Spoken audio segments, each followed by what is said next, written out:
है। इसका प्राइस है हाफ प्लेट का आपका 35, फुल प्लेट का 70। ये है चिली मोमो। तो देख के तो बहुत यम्मी लग रहा है, तो अभी ट्राई करते हैं। तो चलिए, मुझसे वेट नहीं किया जा रहा, इसको ज़रा से लेते हैं विथ सम एक्स्ट्रा ग्रेवी। और it's really hot guys, so be careful, don't मंच ऑन फुल पीस।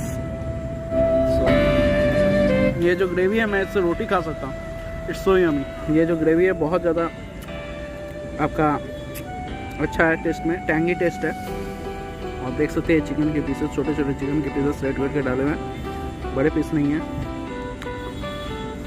वाह, come here and try this.